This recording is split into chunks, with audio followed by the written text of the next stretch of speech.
So in England, it's evening, so good evening. Welcome to RAYfest, our online festival celebrating women of spirit and welcoming friends from different parts of the world. Thank you so much for joining us. I'm your host, Fatima Ashraf, and together with Saima Dyer, we are the co-creators of Ray of God.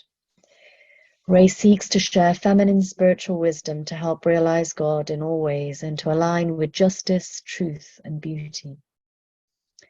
The energetic state of the feminine is our guiding principle and holds our intention. And we believe that all genders hold the feminine and masculine within themselves. While we are women-led and women-centered, we welcome and encourage all genders to join us in helping to create safer, inclusive spaces. Ray does not seek to present a voice of expertise. We see ourselves as travelers along the way and learning with each step. Our ideas are constantly evolving, and we hope you will join us on this journey to deeper consciousness. The aim of this festival is to rise, vocalize, and deepen. And our contributors today have been speaking to the broad theme of her voice. When we challenge the generational silencing of women and control of our bodies, how can we begin to heal our relationship with self, other, and the divine? We are blessed to have welcomed and to be welcoming over the course of this weekend a diverse array of intergenerational, interspiritual contributors, religious leaders, spiritual teachers, activists, academics, creatives, and each of them is so much more.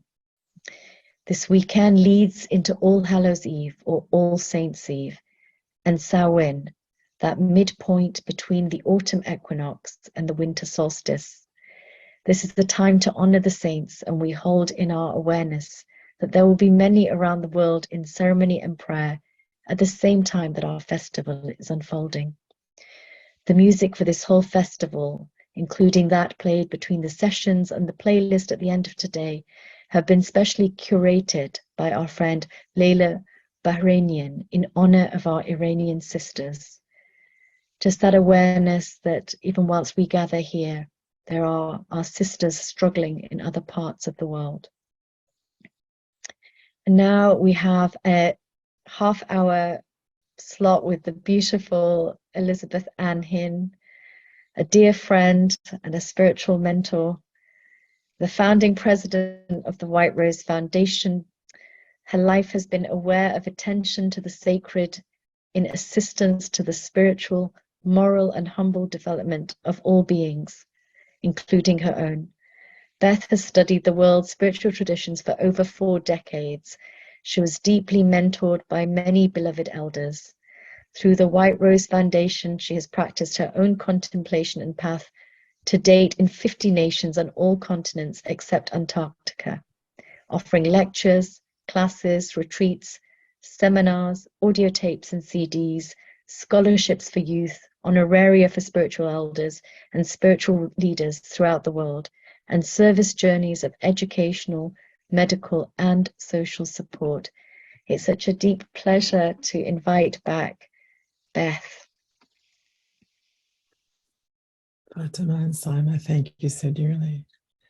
I want to acknowledge the two of you and your deep spiritual sisterhood and your loved ones who've held the support of this vessel or this form so lovingly and safely conducted.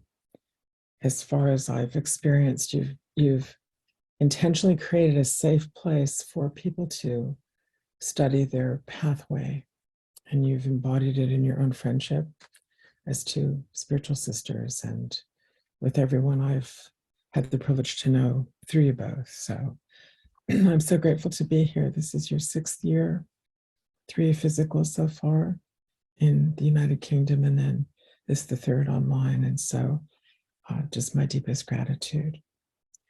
I'd like to begin with reading a quote, which maybe was sent to everyone. It was to the participants in the teaching forum of this, from my beloved colleague and spiritual sister Camille Helminski, and who's very close to Simon Fatima. They included this beautiful quote from Camille. Women and men need to stand together in the light, especially in our own time. We have much to learn from each other, and male and female need to recognize each other so that we can come to balance within ourselves, as well as to create balance outwardly in the world. The masculine attributes of strength and determination also belong to women. The feminine attributes of receptivity and beauty also belong to men. As we look to see the divine in each other, encouraging each other to rise to the fullness of his or her divine nature, we push against our own limitations until those limits dissolve and a gift unfolds.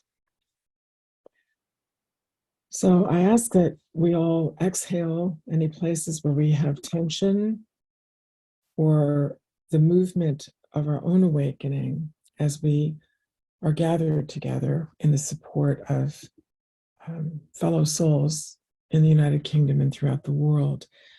This season for me has always been one of retreat. Every autumn and spring for many years, I literally turn within to see the direction my soul is facing in the coming seasons. I find that retreats I did with late mentors of mine in the 1970s and 80s still are seeding within me the fruits of the next season and the next and the next. So may it be so as we innocently and purely and humbly and with dignity turn within to seek God's answer to the scars of our past, the attributes of our character, the life force of the present, and into the future and eternity safely, humbly, nobly, in virtue, in prayer and practice. I go back to the 1970s when I left university after graduation to work in the Alaskan bush for a summer. I just visited Alaska several weeks ago in very deep spiritual purpose. There are very few people who live in much of the bush terrain.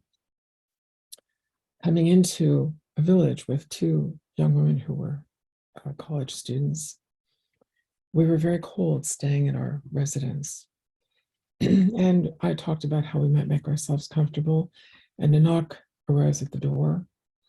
And one of the women, Betty, turned to me and asked, "Who is it?" And I said, I don't know anyone in the village.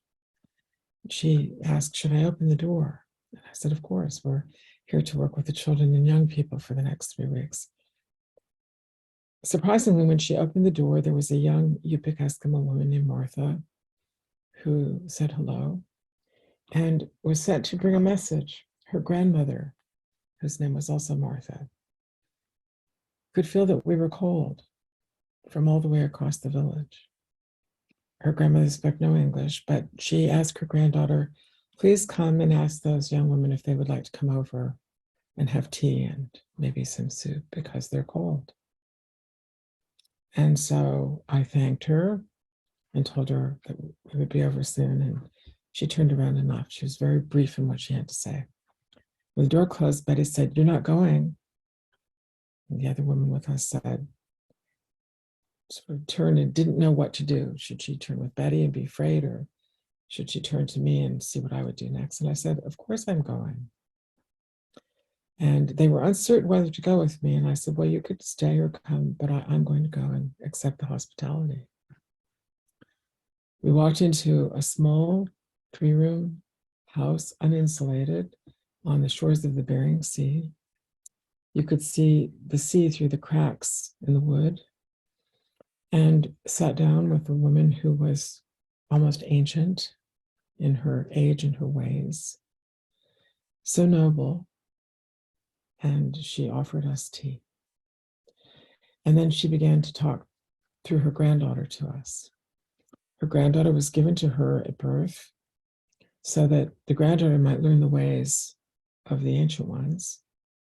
So as the younger Martha grew in years, she would know how to live with great receptivity. She would rise, vocalize, and deepen the Yupik people. And then before we left, the elder turned and asked through her daughter if I would come and live with them for the autumn hunt season.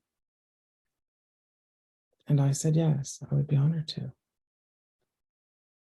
And then I called my family on the telephone. There was a satellite telephone for the entire village of about 500 people.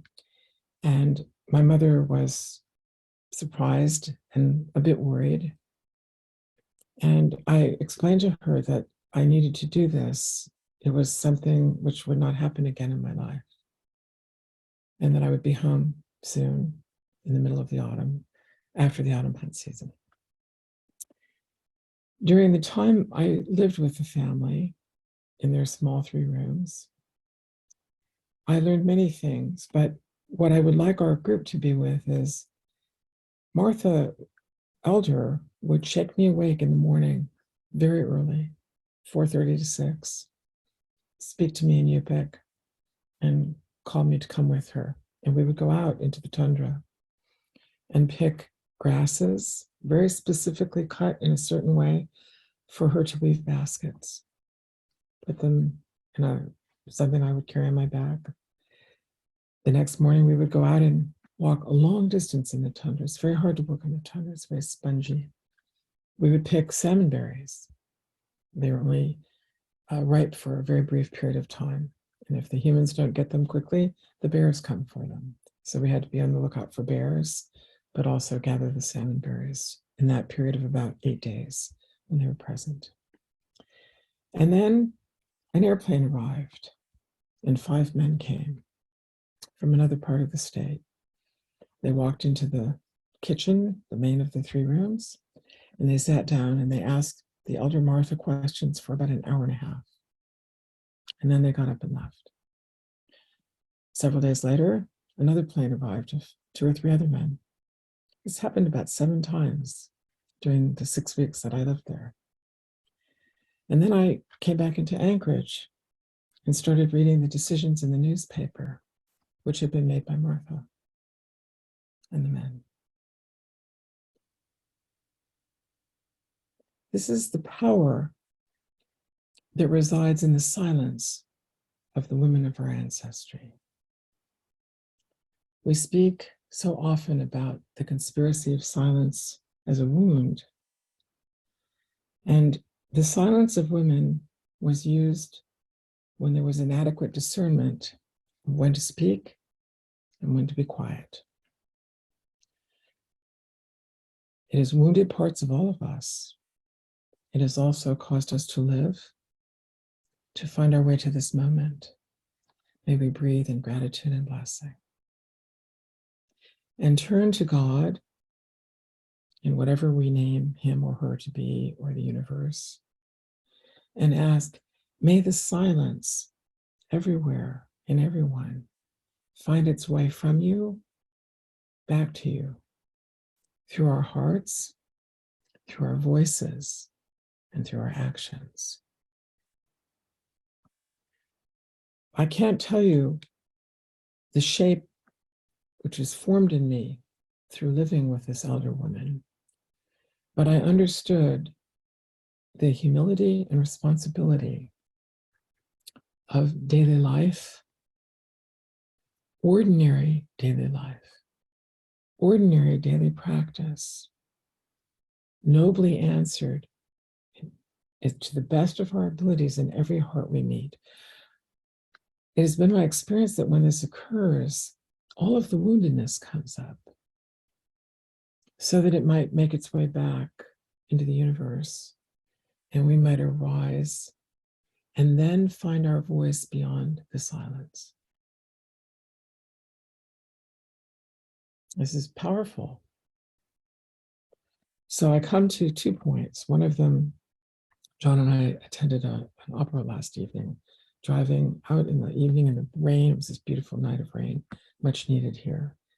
There was a gentleman named Clive, who I'm not familiar with, who directs many programs at Carnegie Hall. He's English. He was knighted. He was the former director of the London Philharmonic. And he said, in all the arguments he watched in the world, he found that he chose evolution rather than revolution. and working collaboratively, educating the youth. And he talked about programs that he ran. It was very meaningful to me. And he said it wasn't that he was knighted, it was that all the people he worked with were part of that. It had never been done before to a conductor. And he was so proud of the collaborative answer from within his nation of England. And he went on with great enthusiasm. He took all of the off notes and brought them together in a symphony. Isn't that what our wounds do when we realize them? It's frightening. We want them recognized because we don't understand what happened in the silence of our mothers. Why didn't they say something? Why didn't the men do something? Why didn't this grandmother and that great-grandfather? And we go back and back.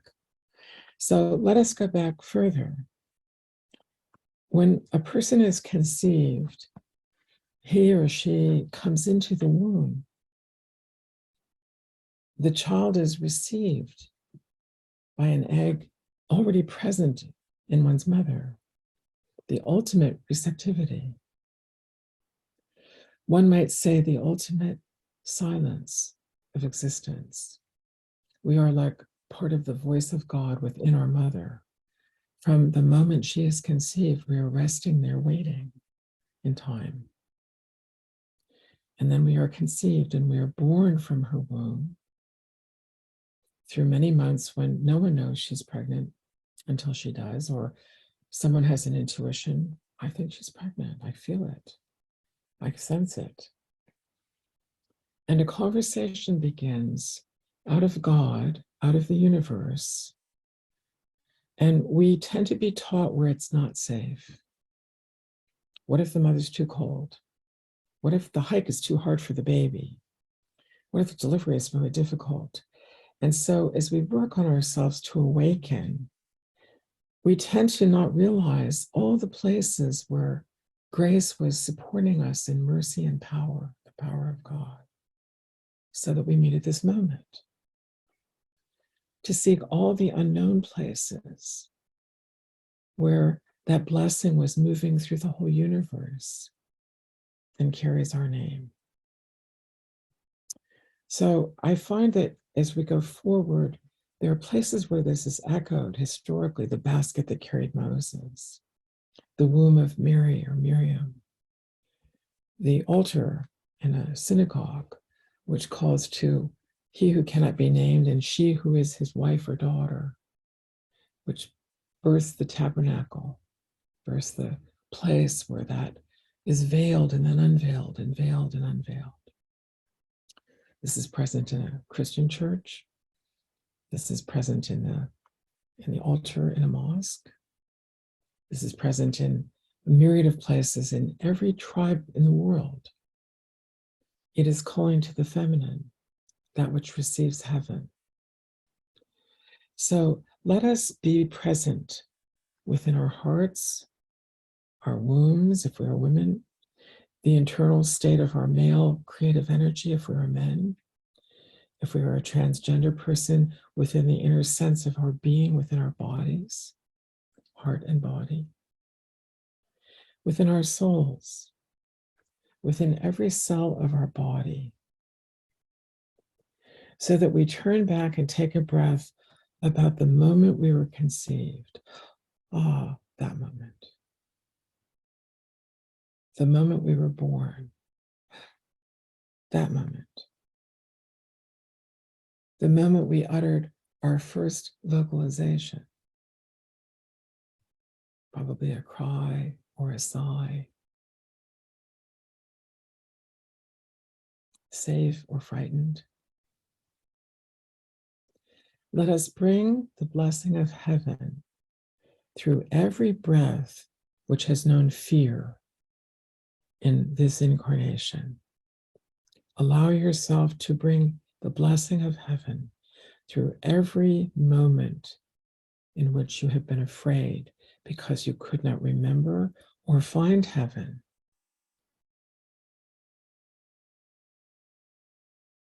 Let us forgive ourselves for that lack of complete knowledge. None of us know everything.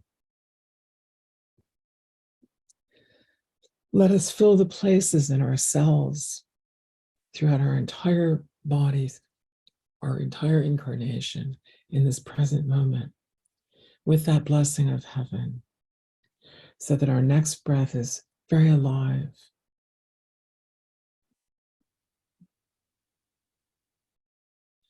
Let us forgive our ancestors for where they were frightened of war or poverty or disgrace or violence or domination from someone or somewhere.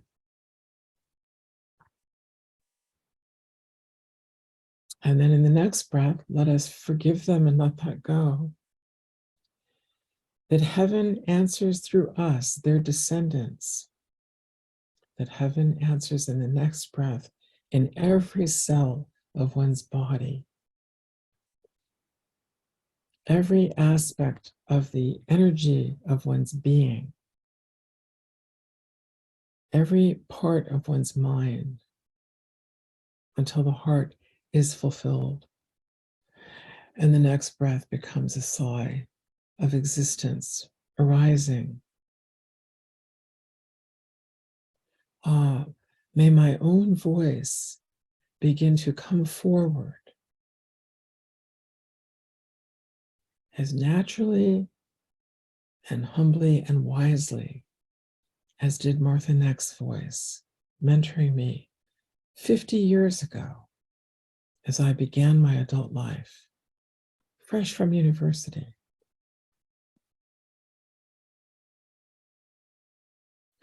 What may the doorway of my heart be like when I seek God in every being and realize your violence is based on your understanding of fear, or your violence is based on your lack of realization?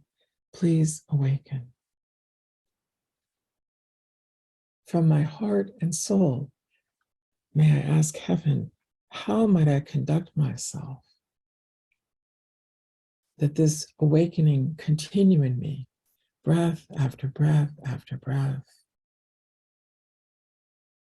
How might my health respond fully like a blooming flower or a part of the tree of life, part of a garden of paradise, filled with the grace of this moment of life? Be aware when the dewdrop of the heart and the breath and the intention of one's direction are facing heaven, heaven will always answer you.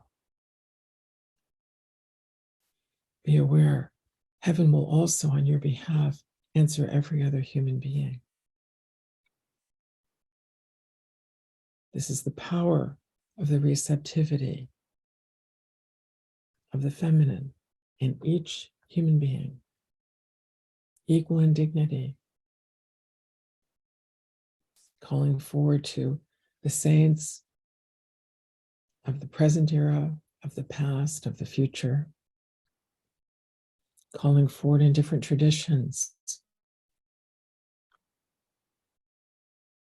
We might call to Muhammad's daughter. We might call to the mother of Jesus. We might call to Ruth from the Old Testament. We might call to the mother of the Buddha. We might call to Saraswati, an aspect of the divine feminine in Hinduism, and her wisdom.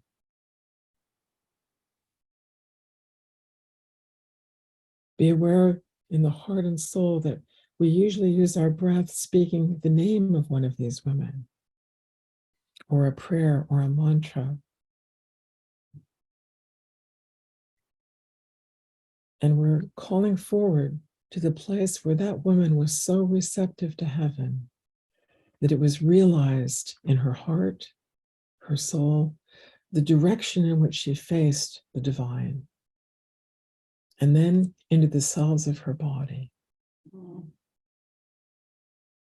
In your own heart and soul, please allow your own intention of that direction within your own path toward heaven on earth, in yourself. your signature. May we all stand completely beside one another and all women and men and people on this earth, that we have the courage and the virtue to pray and to practice in such a blessed and tender and noble and strong way. This name is often mercy, directed by the power of God. In the Quran, the second name of God, directed by the first name of God. In Judaism, the feminine, directed by that which cannot be spoken. In Christianity, the son, held safely by the mother, and the father beside. As we breathe, may we realize how many times we do not allow the mystery beyond the scar to be the answer. In the heart, as we breathe, let us let go of the places where the scars of history are to become discernments. The elder Martha knew about famine. She knew about tidal waves. She knew about bears and poverty and loss. And she knew many beautiful things. But rather than scars, she carried profound discernment. It will be a difficult winter. I can tell by the plants. We need more fish. And one of the young men might say, I'm tired. And she would ask someone else, then you please go. We need more fish. And the young men would listen to her and go fish. And in March, when the supplies of other families might have run low, Martha would have made sure there was enough fish for her family and several other families close to her. She transformed that which was painful into the discernment of preparation beyond argument and warfare. We call this the wisdom of the receptive nature of the woman. If someone came and asked Fatih or Saima, or the elder Martha, who's no longer alive, or me, where are your weapons? I would say, we're not really carrying them. Our wounds and our hearts and our souls are beyond any weapon. We are following eternity. We are following the wheel of time of that great one. So many sacred names we have for the Lord. Which one shall we speak today? We, the daughters of heaven, are coming from heaven in order to give everything back to heaven, beyond all argument. A woman full in her receptivity arises. Her voice is receiving, listening, present in relationship, comfortable in her solitude, dedicated. And then she begins to embody the principles of heaven. Certain principles in Fatih, others in Saima, others in Saima's husband, Daniel. How blessed are we? May we pray and practice and find our own quality of self-respect beside the blessing of the lives we have, and set a course for all the daughters of humankind to come. Amen.